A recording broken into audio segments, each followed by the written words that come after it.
Ladies and Germany, herzlichst willkommen heute hier zu Folge Nummer 6. Temptation Island VIP.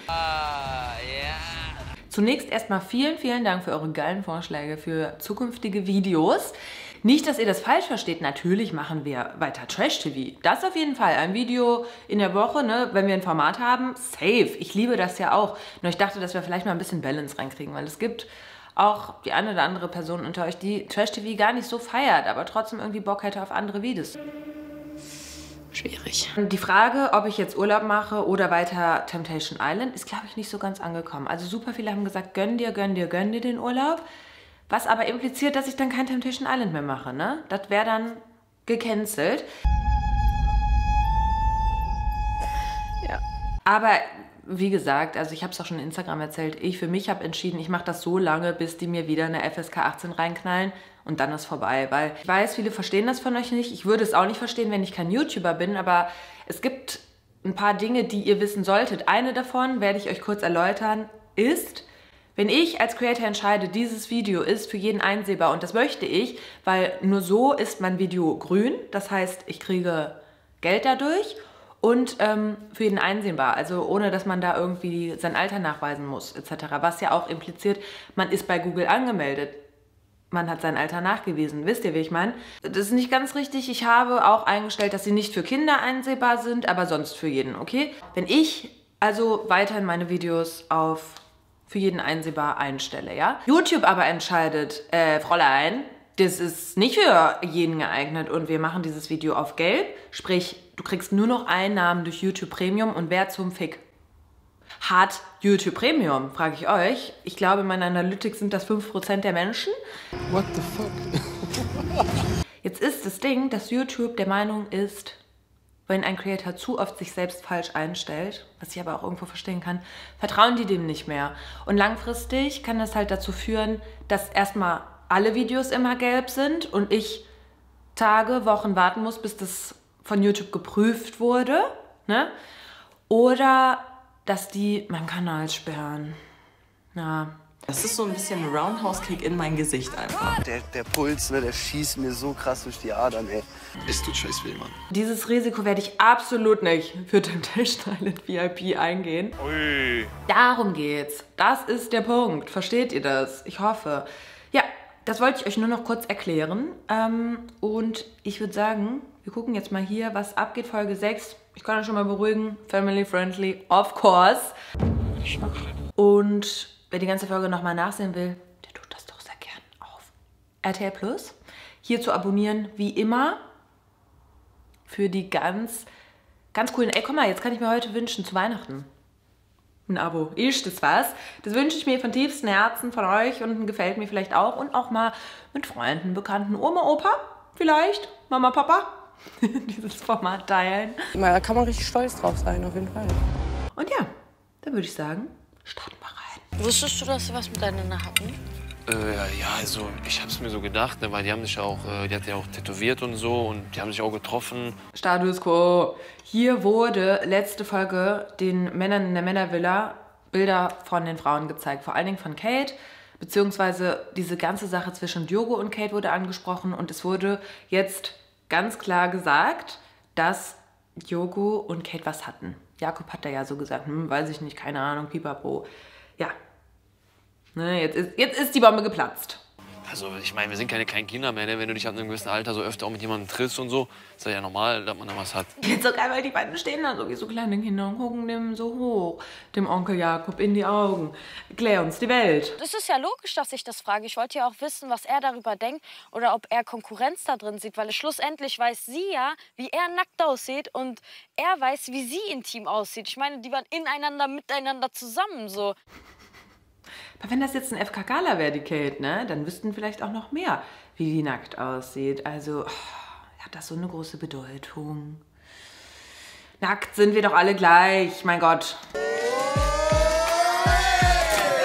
Ich finde es hart, dass du die Wahrheit hier erfasst und ganz Deutschland so Ich wusste doch, dass sie was mit ihm hatte. Ich wusste das. Ach so, das wusstest du. Ja, natürlich, aber ich weiß ja nicht was. Aber ich weiß doch auch jetzt nicht was. Oder meinst du jetzt, ich habe Kate alles erzählt, was ich früher mit den Frauen gemacht habe? Mir war klar, dass er sich dementsprechend auch nicht wirklich äußern wird, dass eben seine Frau noch mit einem anderen Mann hier etwas hatte und nicht nur, dass er der Einzige eben hier ist, für den Kate mal etwas empfunden hat.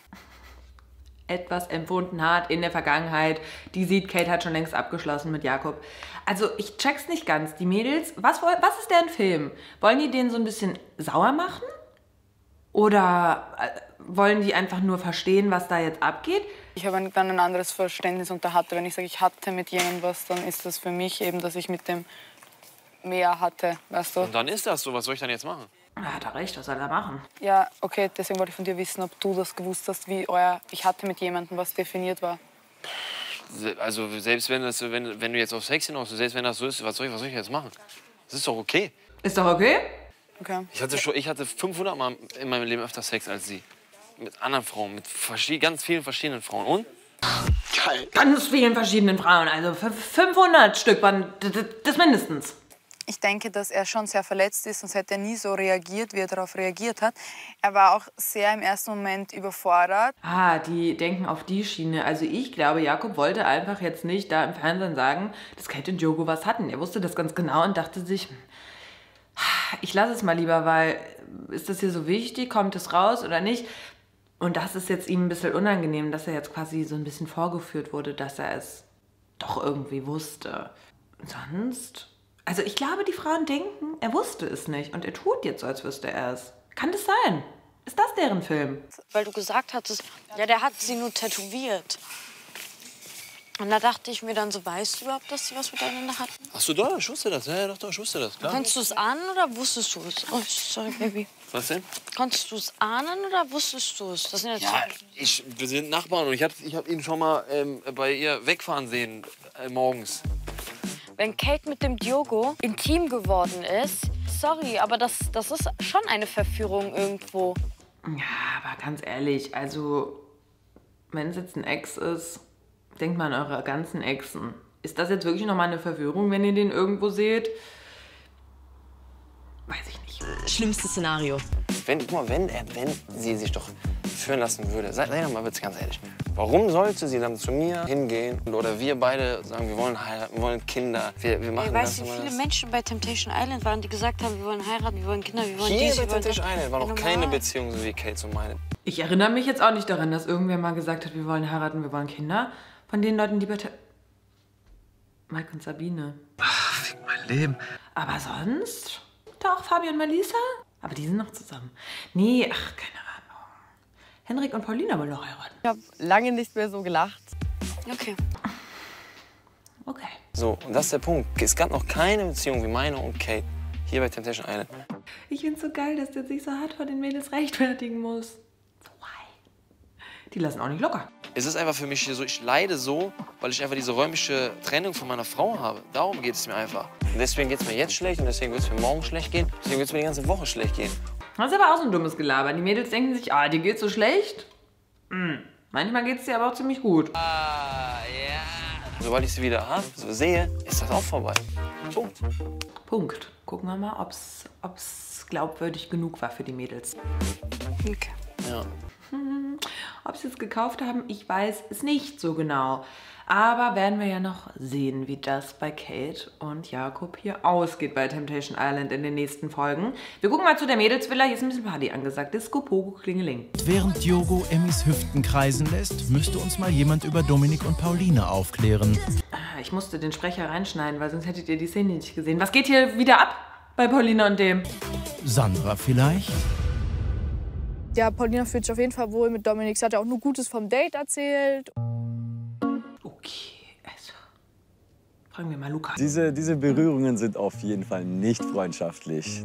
Und was sagt Kate? Auf jeden Fall sind da Funken auf jeden Fall. Ich sehe das schon immer wieder. Irgendwie ist da was. Jeder sagt, da ist irgendwas, ne?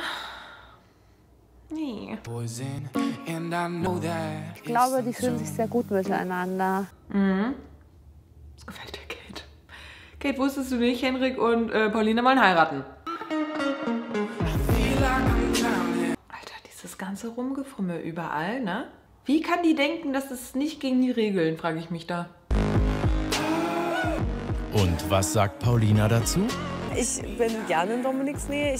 Er gibt mir ein gutes Gefühl. Ich mag ihn auch sehr gern. Und ja, was soll ich jetzt dazu sagen? Dass es so läuft hier. Okay, die lacht noch. Meint ihr, die denkt, es ist scheiße, was die macht? Ich glaube das nicht. Wir beide suchen einfach den Körperkontakt zueinander und ich genieße es. Ich denke, auch sie genießt es. Ja, wenn sie in meiner Nähe ist, glaube ich, vergisst sie ja, den Henrik. Das glaube ich halt absolut gar nicht. Ich glaube, wenn du in ihrer Nähe bist, dann denkt die erst recht an den Henrik und denkt sich, scheiße, was mache ich hier? Und führe mich nicht in Versuchung? Nein. Ah, siehst du? Als ob, dieser Wiener, ne, der lebt auch in seiner Traumwelt. Sondern löst uns von den Ja, Bösen, genau, ne? deswegen. Ja. Du blöder Temptation. Die Beziehung zwischen mir und Paulina ja, ist sehr kompliziert, sagen wir es so. Klar, sie ist ja noch immer eine vergebene Frau. Nur, ja, das ist die Insel der Verführung. Das ist Temptation Island. Hier kommt es eben auch dazu, dass das Schicksal es wahrscheinlich so anders will. Komplett irreal, ne? Oder surreal, aber wie sagt man das so schön? Ganz ehrlich, das ist noch nicht eine Verführerin oder ein Verführer mit jemandem als Pärchen da rausgegangen. Noch nie. Ich finde es krass. Ich meine, das ist eine vergebene Frau, ne? Und der gibt einen kompletten Fick darauf. Ist schon hart. Es ist halt eine schlechte Charaktereigenschaft, finde ich einfach. Jetzt legst du es voll drauf an, ne? Jetzt legst du es voll drauf an. Ich hab dir ja gesagt. Es ist eine blöde Situation, sagen wir mal so. Ist halt schwierig. Du kannst ihn einfach komplett ignorieren. Das ist nicht so schwer. Sorry, die sind ja wie ein Paar für mich, ne, wenn ich das da sehe. Es ist auch kein Spiel so von meiner Seite aus. Ich meine es auch wirklich ernst mit dir. Der hat die... Wusa. Das Gefühl, glaube ich, gebe ich ihr auch. Und ja, ich hoffe, das geht einfach so weiter. Mhm. Immer weiter, immer weiter. Und dann ist die Show vorbei, dann kommt sie mit mir nach Wien. Nicht zum Hendrik, nach Köln. Wir gucken jetzt mal hier von diesem Traumpaar in die Villa der Boys. Was geht eigentlich da? Das ist geil zum Beispiel, muss ich wirklich sagen. Das ist sehr geil. Ihr fragt euch sicher, was ist denn sehr geil? Da sind gerade zwei Mädels, die tanzen ein bisschen im Pool, aber gar nicht so wild, ne? Also eigentlich tanzen die nur so. Und das findet er super geil. Ohne Witz, das sieht sehr gut aus.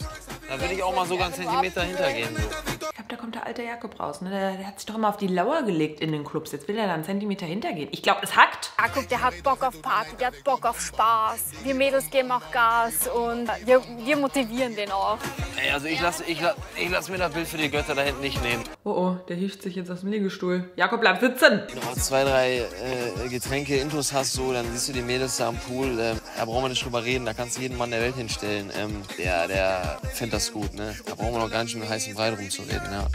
Das ist einfach falsch, Jakob. Das ist einfach falsch. Du kannst auch jede Frau hinstellen, die findet das gut. Damit habe ich kein Problem. Ich knete. Ruhig, ich muss auch ein bisschen auf mein Image achten, ne? Das kann ich ja später verlieren. Da muss ich darauf achten. Okay, Sinn nicht vorhanden. Man sieht halt, dass er extrem viel Spaß daran hat, wenn man mit ihm flirtet und trotzdem so Späßchen macht. Mhm. Aber guck mal jetzt, also die tanzen ja wirklich nicht wild oder sexuell oder was weiß ich, ne? Und der findet es aber trotzdem so gut und setzt sich da hin und gafft. Ich hasse das. Was soll das, Alter? Wieso Frauen so... Es ist so... Keine Ahnung.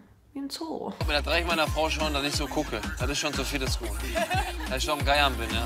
Das reicht jeder Frau, glaube ich. Naja, auch nicht jeder, ne?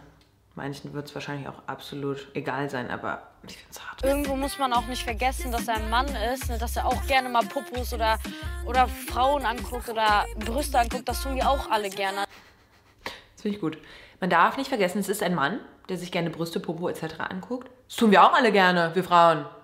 Die Aussage, die hat Stabilität und Wumms. Ja, mal eine Treppe runtergehen, dann wird ja noch erlaubt sein, oder?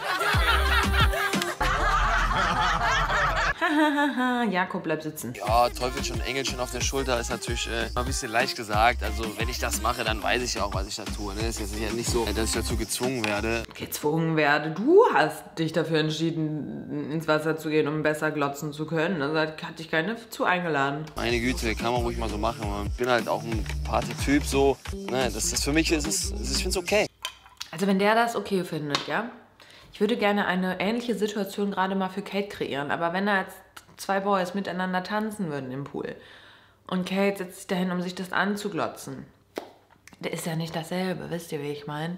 Da bin ich ganz ehrlich. Aber wir gucken jetzt mal wieder hier zu den Frauen, weil Paulina und der Wiener... Guck selbst. Klar ist so ein Kribbeln im Bauch. Egal wie stark du dir als Paar bist, also die Wahrscheinlichkeit, dass du hier durchkommst, ist gering. Da sagt die das jetzt ernsthaft. Egal wie stark du als Paar bist, die Wahrscheinlichkeit, dass du hier zusammen durchkommst, ist gering? Paulina, was ist denn los mit dir? Ich check's nicht. Was? Also ich frage mich wirklich, was ist ihr Film? Also ich mag ihn und ich flirte auch gerne mit ihm und solche Sachen. Aber ich habe einen Mann zu Hause. Ja? Deswegen, was soll die Scheiße? Von daher habe ich eine klare Vorstellung von dem, was für mich noch vertretbar ist und was einfach absolut die Grenze überschreitet. Aber dieses immer umarmen und Küsschen hier und Küsschen da, das ist vertretbar? Guck mal, würde der so deep sein mit einer einzigen Frau da? Das finde ich viel, viel schlimmer, als wenn der mit 5 Weibern tanzt. Zum Beispiel sowas wie, dass jemand in meinem Bett schläft. Das haben wir absolut zu 100% miteinander ausgemacht, dass es das nicht gibt. Und das gibt es auch nicht. Das gibt es nicht. Aber wieso liegt der dann jetzt schon seit einer halben Stunde gefühlt mit dir und ihr habt euren Deep Talk im Dunkeln? Hä? Das geht oder was? Geht es nicht einfach um diesen intimen Moment, dass da keiner was in diesem Bett verloren hat? Also das ist doch viel schlimmer, dieses Bonding, was da gerade entsteht, als wenn die beide pennen und schnarchen. Oder? Nur so leid es mir tut, du darfst ja dann nicht bei mir im Bett schlafen. Aber dir jetzt noch den Rücken kraulen mit meinen Fingernägeln, ne? Das ist gar kein Problem. Ja, das habe ich wirklich Wohnheim versprochen. Und das halte ich mich auch dran. Dann wäre ich auch richtig sauer, also mich richtig sauer. Klar verstehe ich Paulina, für sie ist die ganze Sache nicht einfach, weil ich auch denke, dass sie ein wenig Gefühle zu mir aufgebaut hat. Mhm. Die will mich hart. Ich hasse dich. Was? Egal, was Henrik hier macht, ich werfe meine Prinzipien nicht über Bord. Also. Welche Prinzipien? Es gibt für alles eine Grenze und die wird nicht überschritten. Die hat eigentlich geile Grenzen. Ich finde es auch geil, eigentlich, also gut, der darf jetzt nicht im Bett schlafen, aber der pennt jetzt daneben. Cool. Können die Diepengespräche weitergehen. Das Bonding kann sich weiter festigen. Ich weiß ganz so, wenn es nach mir gehen würde, würde ich safe oben schlafen. Ich weiß, aber ich hab's versprochen. Die ist auch schon nachgerückt, ne? Eben lag die so ganz weit rechts, jetzt ist sie schon mittiger. Mhm, super. Ist halt sehr schwierig, sie ist vergeben, das ist ja das Ding. Ich muss echt gucken, wie ich an die Sache rangehen soll. Am besten gar nicht. Ist doch eine schöne Frau. Es ist jetzt aber auch der nächste Morgen und die haben Post bekommen. Der Tag startet mit guten Nachrichten, denn morgen geht es für euch zwei auch wieder auf Dates. Emmy, auf dich wartet morgen ein wilder Ritt. Gemeinsam mit Diogo geht es auf eine Motorradtour, bei der ihr neben euren Gefühlen auch die Inseln erkunden könnt. Okay, Diogo und Emmy haben schon mal ein Date. Super. Richtig geil. Wir gehen auf eine Motorradtour. Ich freue mich riesig, das ist voll mein Ding. Also ich freue mich, dass wir nicht irgendeinen bescheuerten Käse kochen gehen oder was auch immer die gemacht haben. Käse kochen, kennt doch jeder, man kocht den Käse. Was soll ich koche mir einen Käse, du? Ich auch. Also voll mein und Diogos Ding. Wir fahren beide Motorrad und das kann ja nur richtig gut werden. Ach, wie geil. Emmy fährt Motorrad.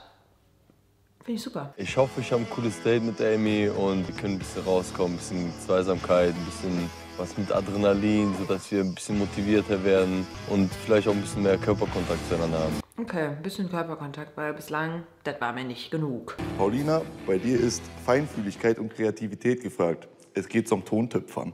Ich will auch mal Tontöpfern. Ich finde, das ist so ein Hobby, das kann ich mir vorstellen jetzt im Alter. Deine Begleitung wird der liebe Dominik sein. Das finde ich uncool. Auf jeden Fall freue ich mich. Klar, umso mehr Dates mit Paulina, umso näher kommen wir uns, umso besser werden wir uns auch kennenlernen. Umso desto, Fräulein. Ich freue mich auf jeden Fall auf das Töpferdate mit Dominik, auch wenn wir jetzt in so einem kleinen Zwiespalt gerade sind. Was für ein Zwiespalt seid ihr? Aber ganz ehrlich, deswegen wurden wir jetzt rausgerufen. Was soll ich jetzt wieder machen den ganzen Tag? Wie langweilig ist das denn bitte? Da will ich euch mal fragen, Kate war noch nicht einmal auf einem Date. Was ist denn da das Problem? Meint ihr, die ist nicht geimpft? Oder wieso muss die den ganzen Tag immer da in der Villa hängen? Ich check's nicht. Das ist der einzige Grund, der für mich irgendwie plausibel wäre. Na super. Komm her. Wird der zu mir sagen, komm mal her, dann würde ich sagen, excuse me? So würde ich reagieren. Bin ich jetzt bescheuert oder was?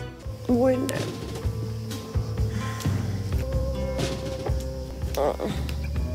Ich kann nicht mit dir kuscheln, das geht nicht.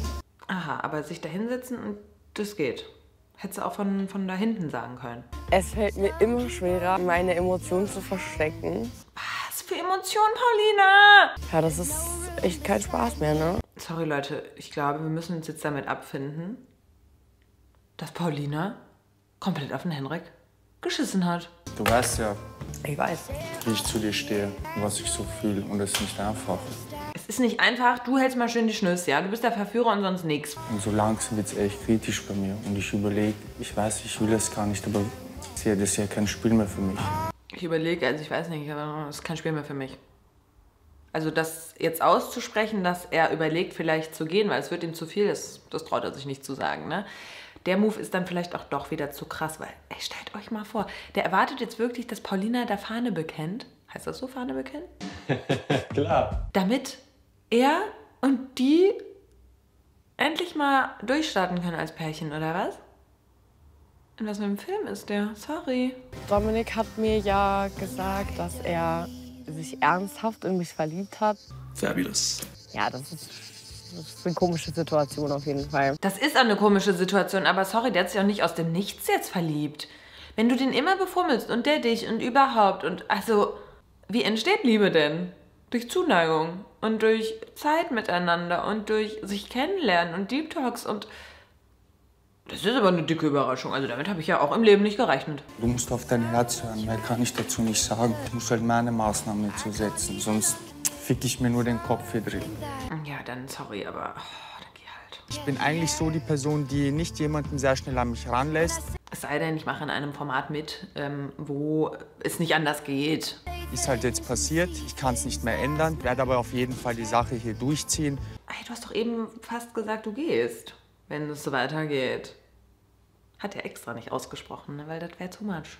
Wäre too much gewesen. Und hoffentlich mit einem Happy End und ja, glücklich mit Paulina hier rausgehen. Ja, manchmal muss man einfach eine Person zu ihrem Glück zwingen. Er wird einfach sympathischer und sympathischer. Ich mag ihn wirklich sehr gerne. Er ist ein unheimlich toller Mann.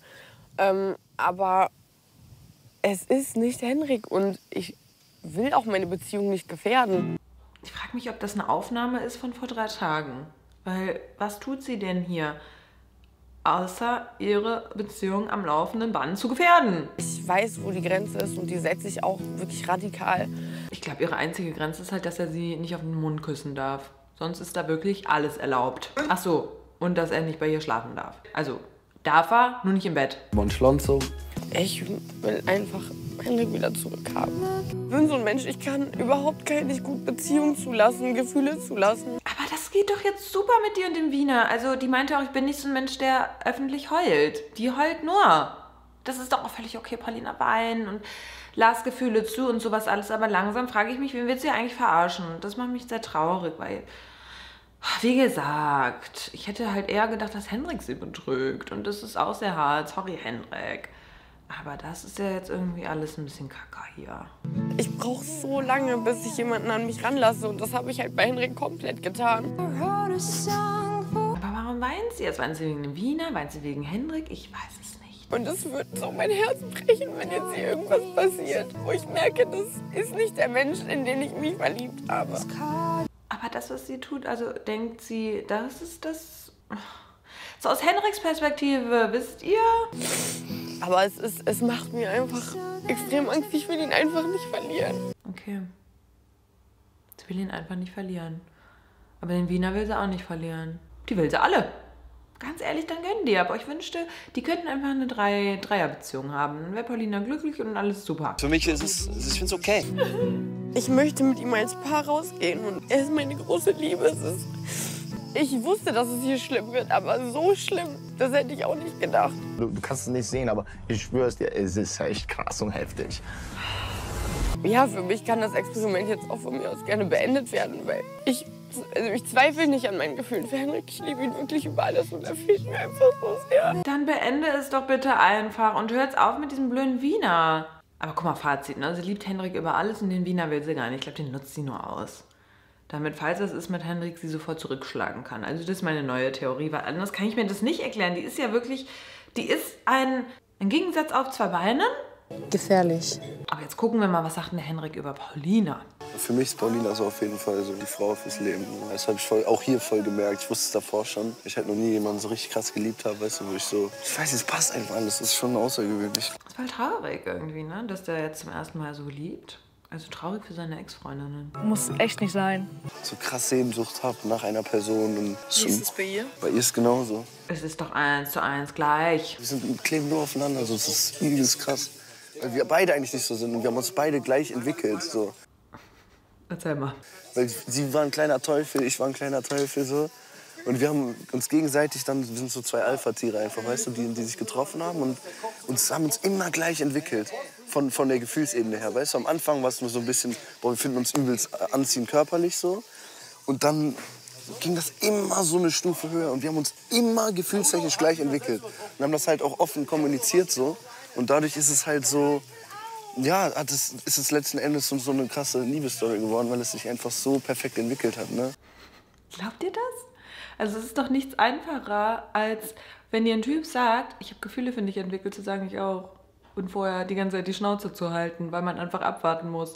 Es gibt ja so eine Art von Männern. Und Henrik ist ja anscheinend ja auch so einer, der will nicht einfach erobert werden. Der will erobern. Der will die Gefühle entwickeln und es dann der Frau sagen und dann hoffen, dass sie es auch sagt. Ach, was weiß ich denn? Bei mir ist, glaube ich, gerade wirklich das Problem, dass die ihre Beziehung so perfekt darstellen, aber man ganz klar sieht, nee. Ich weiß, was du meinst. Also alles ist perfekt so. Es ist alles perfekt. In allen Hinsichten so. Weißt du, ich bin ja jetzt seit 8 Monaten mit dir zusammen. Auch so dingsmäßig, so bettmäßig, überhaupt nicht langweilig geworden, null. Kurze Frage. Hat er nicht gesagt, er würde niemals über sein Sexleben mit Frauen da reden? Und das haben die abgemacht? Paulina und er, was macht denn der da gerade? Das ist ja schon eine eindeutige Information, die er hier verteilt. Super. Es läuft einfach unfassbar gut so. Das ist so krass, ne? Sie gibt mir alles, was ich mir wünschen kann. So. Ich frage mich halt, warum er nicht sagt, ich gebe ihr auch alles. So, wir geben uns alles, was wir uns wünschen können. Nein, nein, die Frau, die muss geben, was ich mir wünsche. Weißt du, alles, was ich jemals in einem erwachsenen Filmchen gesehen habe, das gibt die mir. Diesen Allround-Paket, die sagt ja nicht, nö, den will ich jetzt nicht machen. Alter. Ja, ich könnte mir echt keine bessere vorstellen. Ich frage sie auch demnächst, ob sie mich heiraten will. Echt? Ja, ich frage Paulina auf jeden Fall bald. Krass, ja. Hoffentlich bei Temptation Island bei dem Ende, wenn sie dann da steht mit Dominik. Das wäre der perfekte Moment in meinen Augen. Und ja, dann hoffen wir mal, dass sie ja sagt. Ich gehe stark davon aus. Ich habe lange nicht mehr so gelacht. Und dann bin ich verlobt. Krass, ne? Das ist krass, aber ich glaube, wenn das so weitergeht, wird das nicht passieren. Ui. Ich habe mich auf jeden Fall mit Paulina verlobt, 100%. Okay. Was? Ach du Scheiße, hier geht's jetzt ab. Der Puls, ne, der schießt mir so krass durch die Adern, ey. Das ist so krank, ne? Schon wieder? Ey, Junge, das gibt's doch nicht. Wirst du aus dieser Spaßblase so rausgerissen und du weißt, okay, Junge, jetzt fängt ja der Ernst bei Temptation wieder an. Ja, ihr seid ja nämlich auch nicht zum Spaß. Das solltet ihr echt mal wieder verstehen. Jeder Sinn deines Körpers schärft sich. Man ist total angespannt. Es kommen 1000 Gedanken durch den Kopf. Gucken wir mal rein. Meine lieben Männer, die ersten Bilder aus der Frauenvilla, die haben euch sichtlich mitgenommen. Und ich kann euch jetzt sagen, heute Abend findet das zweite Lagerfeuer bei Temptation Island VIP statt. Ach du Scheiße, neues Lagerfeuer. Und kann mir mal einer sagen, wie gut Lola schon wieder aussieht? Das ist doch einfach eine Traumfrau, die Alte. Und so viel vorweg, die Frauen sind den Verführern definitiv näher gekommen. Und zwar nicht nur emotional. Geil. Deswegen bringt starke Nerven mit. Ich freue mich auf euch. Mhm. Die starken Nerven nicht zu Hause liegen lassen, ja? Ich finde, das ist auch Provokation ohne Ende, Das ist Provokation ohne Ende, Digga. Das ist nicht Provokation ohne Ende. Das ist genau das, was euch heute erwarten wird. Aber gut. Aber gut. Was soll ich dazu sagen, ne? Du musst nichts sagen, geh weiter. Näher gekommen? Ja, was heißt näher gekommen? Ich bin aber Und nicht auch nur eben im Pool emotional, mit, das heißt körperlich näher gekommen. Da ist näher gekommen, ey. Ich bin den Mädels im Pool gestern auch näher gekommen, ey. Boah, aber starke Nerven für alle, Junge. Ich muss mich selber so krass beherrschen. Ich werde jetzt gleich auch wieder meditieren. Geil. Weil anders, das ist das.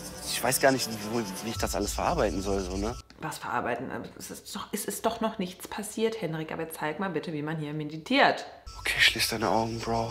Und fang erst mal ganz langsam an, ganz tief ein- und auszuatmen. Der weiß einfach, wie das geht. Das ist ein Guru, der Stolti. Ja, man hat einfach Kopfkino so die ganze Zeit, ne? Weil wenn Lola schon sagt, dass die Jungs da unseren Frauen nicht nur emotional näher gekommen sind, sondern dementsprechend wahrscheinlich auch körperlich, das wäre einfach unvorstellbar, der Schmerz, ne?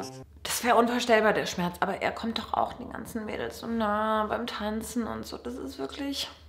Nee. Also in was für einer Welt? In seiner, ja. Und in der Welt der meisten Männer. Aber in meiner Welt ist das halt einfach so unverständlich. Also so zu denken, ne? So zu denken, dass man selbst alles machen darf. Aber wenn die Frau das einmal macht, dann war's das. Da raste ich hier aus, da muss ich noch eine Runde meditieren. So, hä? Warum hast du denn mehr Rechte als sie? Kann mir das einer beantworten? Boah, das ist eine gute Frage. Ja, ich bin einfach wirklich sehr aufgeregt. Hab eine innere Unruhe. Mein Puls schlägt echt 3-mal so schnell wie sonst. Was hat der eigentlich am Finger? Und ja, ich will es einfach schnell hinter mich bringen. Okay, aber jetzt kriegen natürlich auch die Mädels erstmal die gute Nachricht. Oh mein Gott! Mein Puls, der geht auf 2500. Das ist so ein schlimmes Gefühl. Ich bin ja fast an meiner Nudel erstickt, ey. Paulina, bitte nicht! Obwohl, stellt mal vor, dann hätte die sie verschluckt, dann kam der Krankenwagen, dann müsste die ins Krankenhaus, dann dürfte die nicht mehr zurück wegen Corona-Auflagen. So, ne? Dann war die ja in Kontakt mit anderen Menschen etc. Dann müsste Henrik auch raus. Boah, das wäre Schicksal, das wäre ein Schicksalsmove. Da hätte ich einfach mal die Nudel ihren Weg gehen lassen. Das hätte ich gemacht. Meistens weiß man, dass das nichts Gutes heißt. Jetzt ist irgendwas mit Lagerfeuer oder Bilder, auf jeden Fall. Aber was von beiden? Ich kriege jedes Mal Herzrasen. Ich finde es halt auch so geil, ne? Guck doch erstmal und dann wisst ihr Bescheid. Nein, nein, es wird spekuliert ohne Ende. Ich möchte echt jetzt keine Bilder sehen, die irgendwas Komisches. Bitte nicht, ey. Meine lieben Frauen, ihr fragt euch bestimmt schon, wann es endlich wieder Bilder aus der Männervilla für euch zu sehen gibt. Ich kann euch jetzt verraten, heute Abend ist es soweit. Und die Bilder, die haben es leider in sich. Ich freue mich auf euch. Ich bin so gespannt, was die heute für Bilder kriegen. Ja, was heißt es? Ich bin heute sowieso so geladen. Warum denn, Kate? Ist irgendwas vorgefallen, wovon wir nichts wissen? Oder ist einfach so normal? Und so emotional, wenn ich jetzt auch noch Sachen sehe, die mir nicht passen, wirklich, dann kann ich echt für nichts mehr garantieren hier. Die würde ich auch nicht mehr weiter provozieren an Jakobs Stelle, ganz ehrlich, ne? Nee. Ich habe irgendwie ein schlechtes Gefühl. Oh, wie süß, dass Kate sie da so in den Arm nimmt. Es geht mir auch einfach viel zu nah, viel nahe, als ich eigentlich mir selber erlaubt hätte und auch damit gerechnet hätte. Ich frage mich, heult die, weil die ein schlechtes Gewissen hat? Weil die so wild mit dem Wiener rummacht? Oder was ist es jetzt schon wieder? Ist es jetzt einfach die Angst vor den Bildern? Aber sie ist doch eine, die nicht im Fernsehen heult. Ich checkte alles nicht. Es ist wahrscheinlich ja Ausnahmesituation. Man ist sich selbst dort fremd teilweise, weil man in so einer Situation noch nie war. Man lernt sich auch selbst kennen. Okay, das ist ja alles auch gut, ne? Ist ja auch alles gut, aber ich würde wirklich alles bei ihr verstehen, würde sie nicht die ganze Zeit mit dem Wiener so abhängen und rumfummeln. Das ist für mich irgendwas, das macht das ganze Bild super strange. Ich habe einfach Angst. Ja, es ist psychisch extrem anstrengend. Ach man, das tut mir aber auch mega leid. Ich habe einfach nur Angst, dass sie das halt falsch einschätzt und irgendwie denkt, dass ich hier sonst was machen würde, was einfach nicht der Fall ist, weil ich jeden Tag an sie denke. Das eine schließt das andere nicht aus. Der macht da sonst was, ja, und er denkt vielleicht auch mal an sie. Wenn er dann am nächsten Tag keine Endorphine mehr übrig hat, weil er hat sie alle versoffen am Tag davor, dann denkt er auch mal wieder an sie. Aber am Tag davor, da gibt er sich komplett die Kante und lässt den Stolti raushängen. Also ich bitte dich. Die Meditation hat anscheinend nichts gebracht, weil das hat er nicht nochmal reflektiert. Ich will diese Zeit einfach nur unglaublich schnell rumbringen, dass ich sie halt wiedersehen kann. Ich habe Angst, einen anderen Menschen zu sehen als der Mann, den ich liebe und mit dem ich zusammen bin. Ganz ehrlich, würde ich deine Bilder sehen, würde ich genau das denken. Guckst dir die Bilder an und nach den Bildern musst du selber für dich entscheiden. Da kann dir kein anderer bei der Entscheidung helfen. Kommst du damit klar oder kommst du damit nicht klar? So ist es. Jakob, der Weise. Ich habe richtig Angst davor, dass ich schon wieder so tiefgründige Zweisamkeit sehe. Das sind alles Dinge, die könnte ich jetzt nicht ertragen. Gucken wir mal, was da kommt. Ich kann mir vorstellen, dass Udo die Bilder nicht gefallen könnten, wo ich zum Beispiel mit Jorgo in einem Bett geschlafen habe. Aber es ist ja nichts gelaufen und ich hoffe, das wird man auch da sehen. Wie soll man das sehen? Ihr habt die Bettdecke über euren Kopf gezogen. Ganz ehrlich, Emmy. Also die lügt sich auch selbst in der Tasche, ne?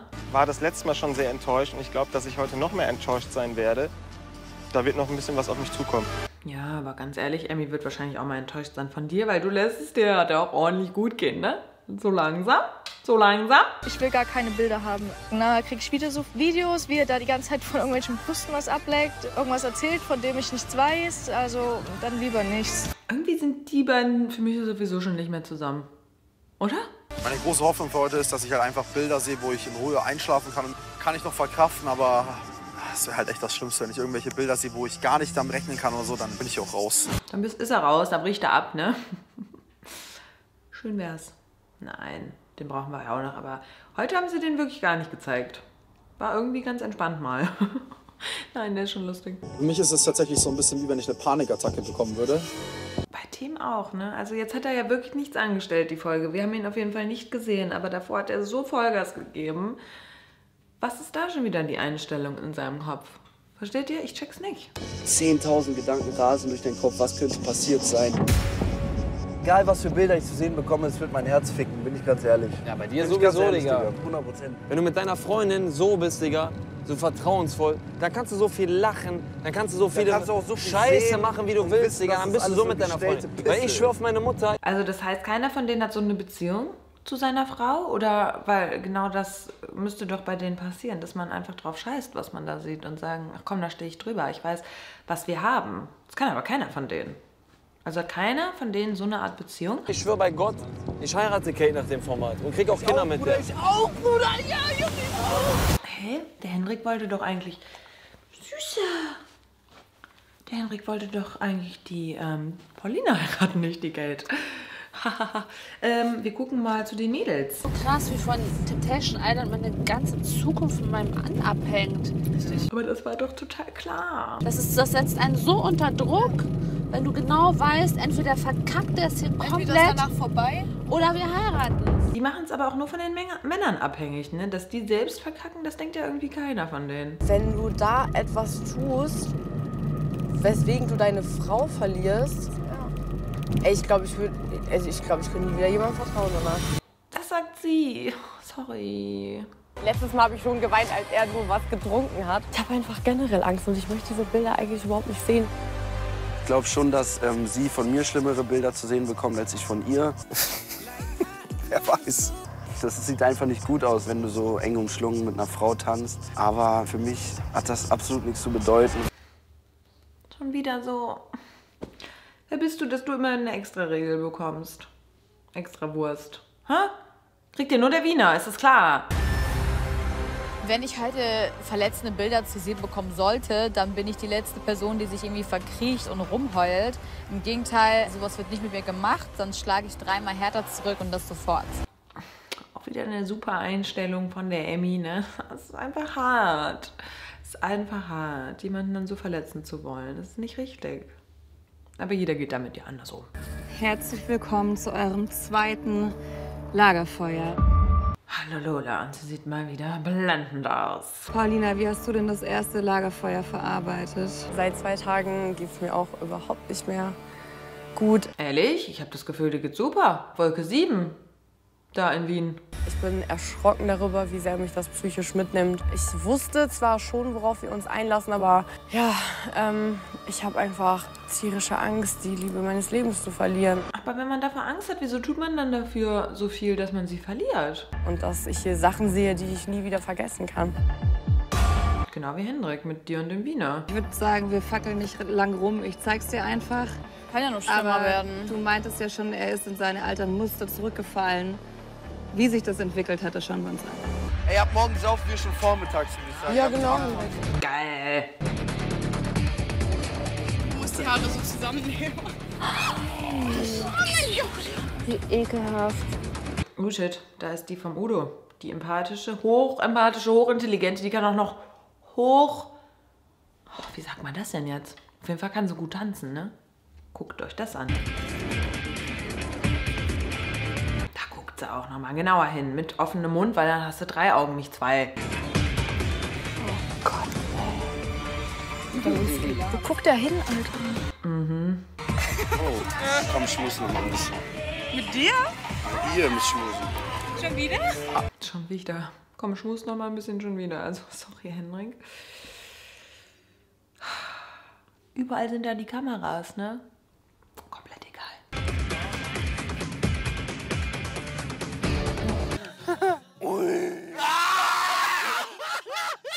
Und was sagst du, Paulina? Schön, Henrik, super. Also ich würde sagen, das ist das Paradebeispiel dafür, dass manche Menschen einfach keinen Alkohol trinken sollten. Ja. Nüchtern war der nicht. Ich mache mir die ganze Zeit Gedanken in der Villa. Ja, die macht sich wirklich die ganze Zeit Gedanken da in der Villa und sitzt da alleine rum, ne? Mann, das kann ich nicht ernst nehmen. Ey, ich bin entsetzt. Das ist, ja, super. Da kann man richtig stolz drauf sein, auf jeden Fall. Guck mal jetzt im Ernst, was ist schlimmer? Das da, dieses Rumgemache mit den ganzen Mädels, oder dass sie da schon mit jemandem bondet, der sagt, ich habe mich in dich verliebt. Und wo sie sagt, ich weiß es nicht, was ich dazu noch sagen soll, weil langsam wird's heikel. Ihr entscheidet. Du hattest ja letztes Mal angesprochen, dass es in Bezug auf Alkohol für dich einen krassen Trigger ist. Ja, ist es. Und ich fühle mich so verarscht. Das ist halt echt hart, ne? Der hat eigentlich hatten sie gesagt, sie trinken nichts, oder er. Erster Tag, Henrik besoffen. Wie eng die getanzt Wie eng und dann, und auch wie gestern und so. Schämt dieser Junge sich eigentlich nicht? Der schämt sich null, der findet es richtig gut, was der da macht. Ich bin geschockt. Ich weiß nicht mehr, was ich dazu sagen soll. Also das war genau das, wo ich Angst hatte, was ich hier sehe. Und er hat genau das gemacht. Scheiße. Nein, wir gehen hier hin, damit ich dir beweisen kann, dass ich nicht so bin. Genau das hast du Überredet dich noch. Überredet mich noch. Ich wollte hier nie hin. Nie. Ja, gut, dann ist er auch selber schuld. Alter, wenn der die überredet, da bei so einem Format mitzumachen, Henrik, ey. Sorry, aber welches Paar da mitmacht, dem kann seine Beziehung nicht viel wert sein. In meinen Augen. Da könnt ihr probieren, was ihr wollt, ob ihr wirklich zusammenpasst oder nicht. Für mich ist es falsch, dieses Format dazu zu verwenden. Da schaffen auch andere Leute herauszufinden, ohne dieses Format. Ja. Was glaubst du denn, warum er sich so benimmt? Weil er besoffen ist. Henrik ist einfach, wenn er getrunken hat, hoch manipulierbar. Ich dachte, die sagt jetzt hochattraktiv. Hochempathisch. Meine Güte, nein. Aber ich finde es geil, wie sie ihn einschätzt, weil so schätze ich ihn auch ein. Er ist schwach, dauergeil. Das ist der Mann, der bei mir in der Wohnung wohnt, der die ganze Zeit sagt, ich will dich heiraten, ich will dich heiraten. Ach so, dann benehmen wir uns jetzt so. Das macht man jetzt so. Aber genauso du. Da mit anderen Männern anbandeln, die sich in dich verlieben. Macht man das so? Es ist genau so war er davor und genau so ist er jetzt auch wieder. Das brauchst du Sandra nicht zu sagen. Die war mit dem zusammen. Das war sehr peinlich. Ja, tut mir leid. Liebe Männer, ich bin ein bisschen stolz auf euch. Ihr kichert nicht. Ihr sitzt nicht vor mir wie so kleine Schuljungs und lacht. Das macht mich ein bisschen stolz gerade. Da kann man richtig stolz drauf sein, auf jeden Fall. Lola, also die hat echt Anspruch bei denen hier. Herzlichen Glückwunsch. Ich glaube, das Lachen ist euch aber auch letztes Mal ziemlich schnell vergangen, ne? Ja, das kannst du so sagen. Henrik, was hast du schon so über dich gelernt in der Zeit hier? Da bin ich gespannt wie ein Flitzebogen. Ja, ich habe gelernt, dass ich eine emotionale Seite habe. Die kann ich den Leuten jetzt auch mal zeigen. Das hat er ja da gelernt, bei Temptation Island vorher nicht, oder was? Super. Ist halt so, ich wurde immer so eingeschätzt, als ob ich der Typ bin, der hier so ein krasser Frechdachs ist. Aber ich habe eine tiefgründige Seite. Ich habe mich zum ersten Mal so krass verliebt in eine Frau. Also ist die Einschätzung falsch, dass er ein Frechdachs ist? Oder ist es richtig, nur er hat noch mehr Seiten? Ich liebe Paulina über alles und ich hoffe einfach, dass die Zeit schnell umgeht. Wie würdest du dich denn bis hierhin selbst einschätzen? Also ich habe mit Paulina ganz klare Grenzen abgesprochen. Tanzen ist erlaubt, Massagen sind erlaubt. Genau das habe ich gemacht. Mhm. Meint ihr vielleicht, dieses ganze Gekuschel, was Paulina da an den Tag legt, das fällt unter Tanzen? Manchmal schunkeln die auch so leicht. Ich bin sehr oft auch in mich gekehrt. Natürlich kommt es manchmal nicht so rüber, wenn ich ein bisschen was trinke und mich ablenke. Bisschen was trinke, den finde ich gut. Aber das ist nur, weil ich einfach hoffe, dass diese Zeit schnell rumgeht. Ganz einfach. Ich habe alles richtig gemacht, bin ein super Typ, ne? Golden Boy. Period. Glaubst du, dass sie bei einem der Verführern vielleicht was finden könnte, was ihr bei dir fehlt? Auf gar keinen Fall. Auf gar keinen Fall. Also jeder Mann, den ich kenne, der hat ein Problem mit Alkohol und kann sich dann nicht mehr verhalten wie ein Mann. Jeder. Deswegen, da kann keiner kommen, der irgendwie da in dem Sinne besser ist als ich. Nee. Was macht dich da so sicher? Ja, ist so. Zeig mir es einfach. Jetzt wird er ein bisschen zickig, ne? Nicht zu Lola, Fräulein, ja? Ist immer noch die Moderatorin, ja? Im Rang ist sie auf jeden Fall eine Nummer höher als du. Also es gibt tatsächlich eine Person, mit der versteht sie sich sehr, sehr gut. Das war mit Dominik. Wie gut, das sehen wir jetzt. Ja. Das ist doch der von dir. Das ist doch der von Udo. Das ist der von Udo, genau. Von Udo. Ja.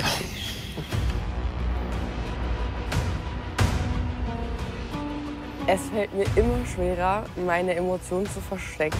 Diese Pulsszene, die hat selbst mich ein bisschen aufgeregt. Ja, das ist echt kein Spaß mehr, ne? Ich hätte auch nicht gedacht, dass ich so eine schnelle Bindung zu ihr aufbaue. Und das ist tatsächlich kein Spiel mehr. Da haben sich, ja, ein bisschen Kribbeln im Bauch hat sich da schon entwickelt. Warum lacht der Henrik? Glaubt er das nicht, was da passiert? Mit seinen eigenen Augen? Meint er, die haben da irgendwie eine andere Tonspur drüber gelegt oder was?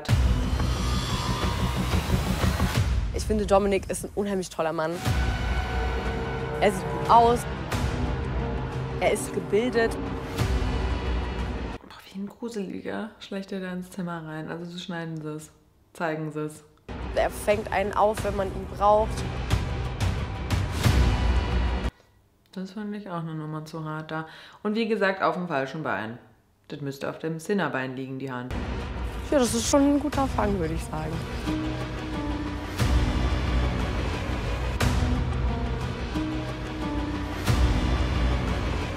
Okay, jetzt hat sich endlich mal seine Gesichtskirmes in eine Richtung entwickelt, die ich mir hier auch wünsche. Ach, die pennt neben dem.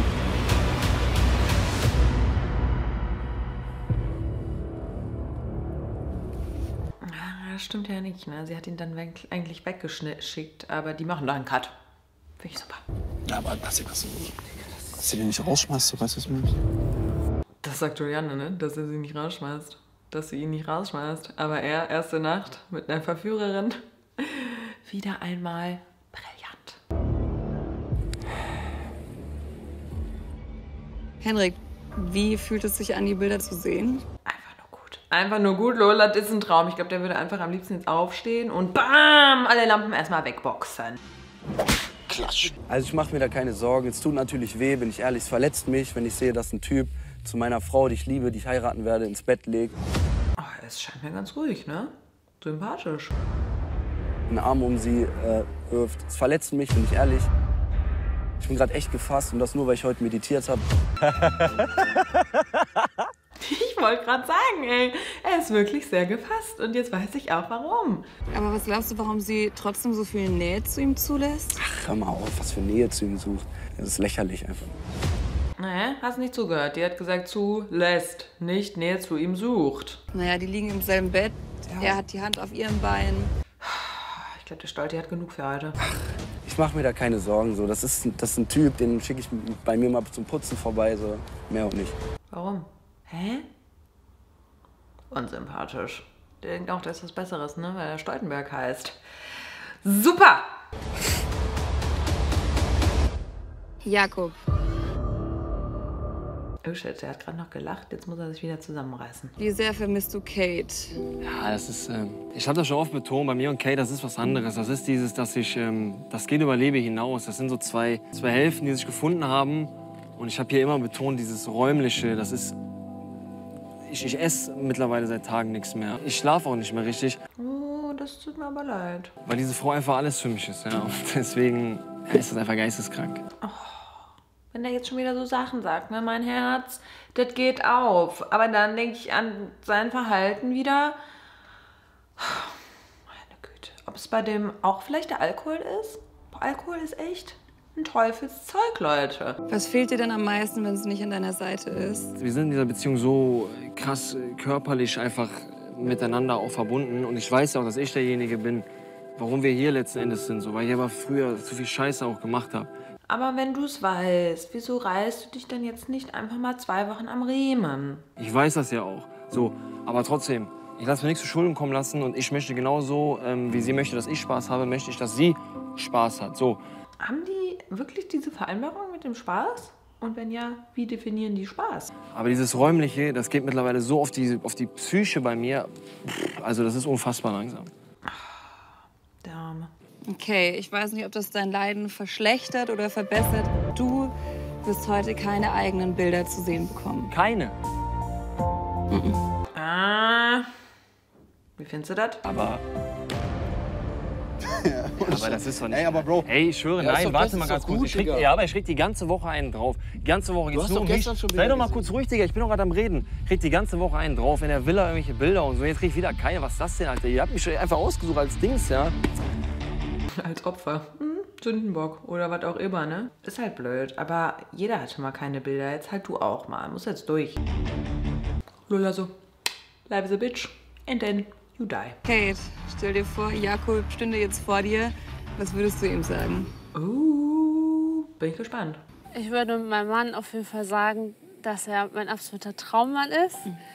Ich dachte, die hat noch Restwut übrig, aber scheint wieder gut zu sein. Okay.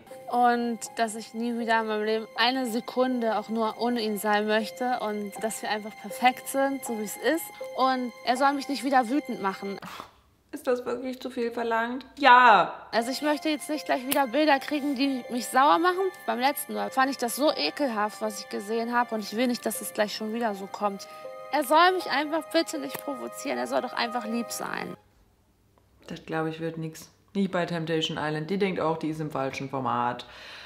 Wo sieht man denn sonst noch so Bilder? Gibt es irgendwie sowas? Was wünschst du dir denn heute zu sehen? Ich wünsche mir heute Bilder, die mich ein bisschen entlasten. Weil ich dieses ganze Temptation Island so extrem unterschätzt habe, dass ich einfach gerne mal die nächsten Tage einfach vielleicht mal ein bisschen beruhigt schlafen kann. Dass ich einfach weiß, mein Mann hat seine Hände bei sich und vor allem wird er nicht die ganze Zeit so ekelhaft angemacht von den anderen Frauen da drinnen. Also die Hände hat er ja eigentlich bei sich, nur die Augen. Die Augen, die... hat er eher woanders. Die Augen waren schon echt... Bitte, ey.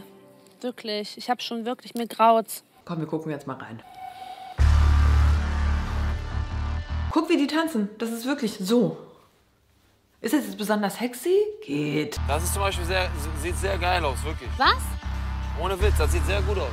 Da würde ich auch mal sogar einen Zentimeter Willst du hintergehen. mich eigentlich komplett verarschen?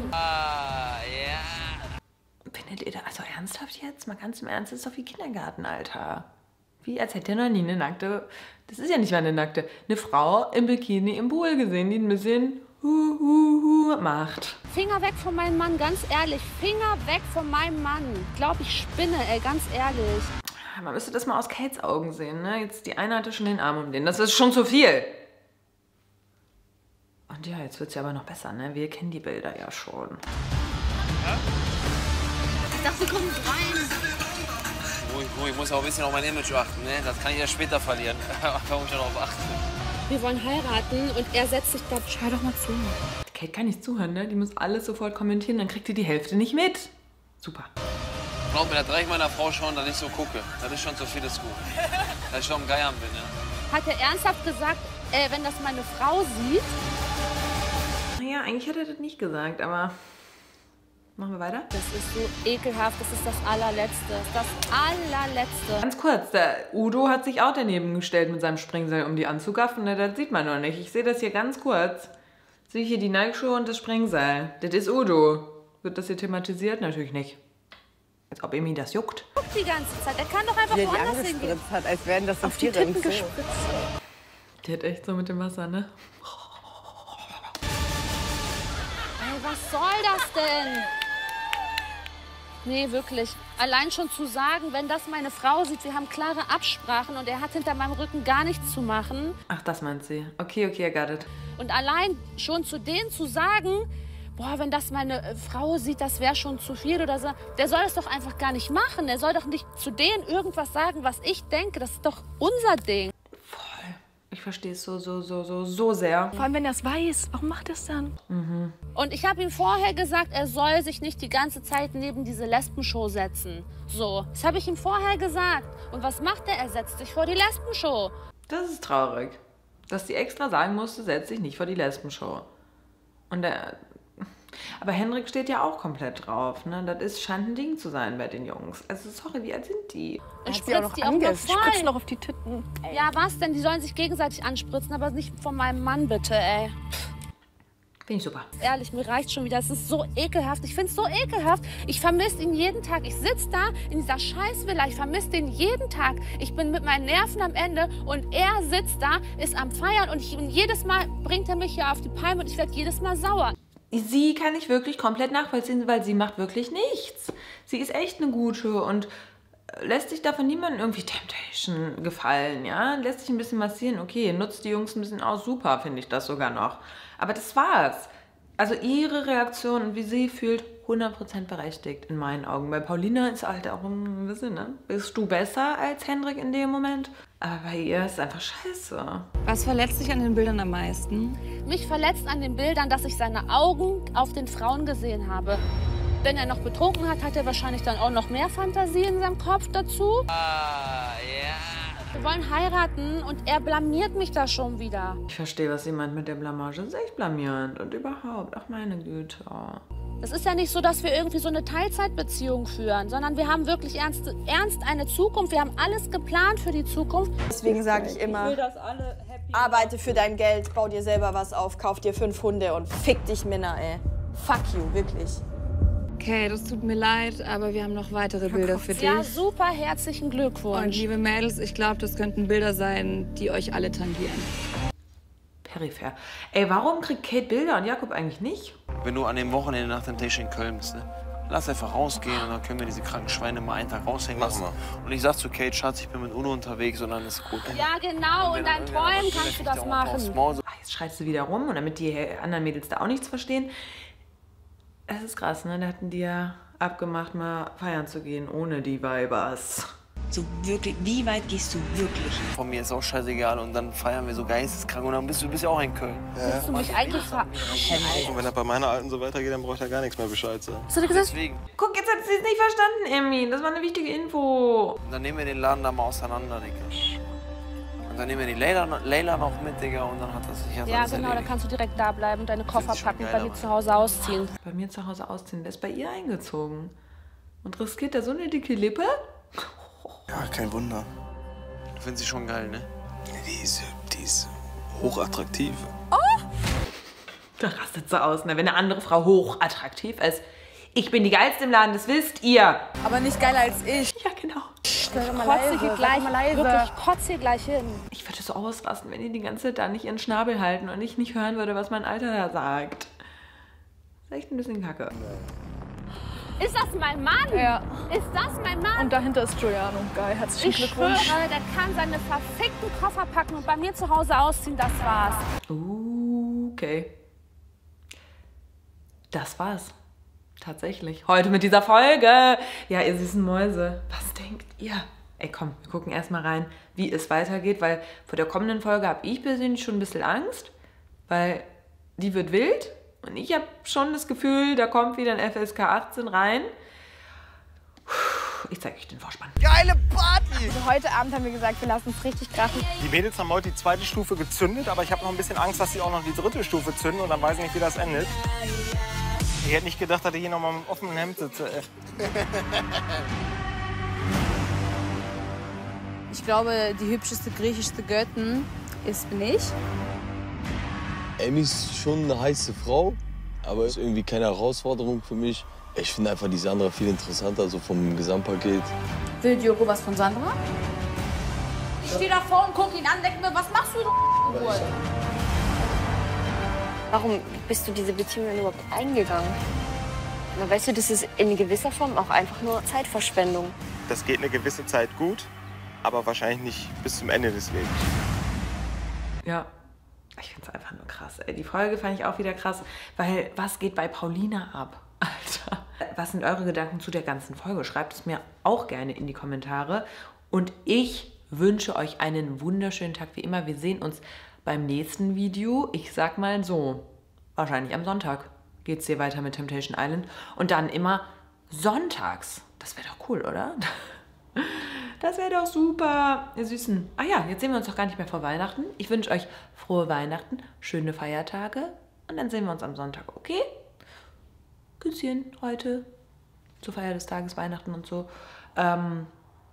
Und dann noch hier, wie ich es wirklich richtig sage. Ich wünsche euch einen wunderschönen Tag wie immer. Bis dann. Haut rein. Peace. Okay, schließ deine Augen, Bro. Und fang erst mal ganz langsam an, ganz tief ein- und auszuatmen.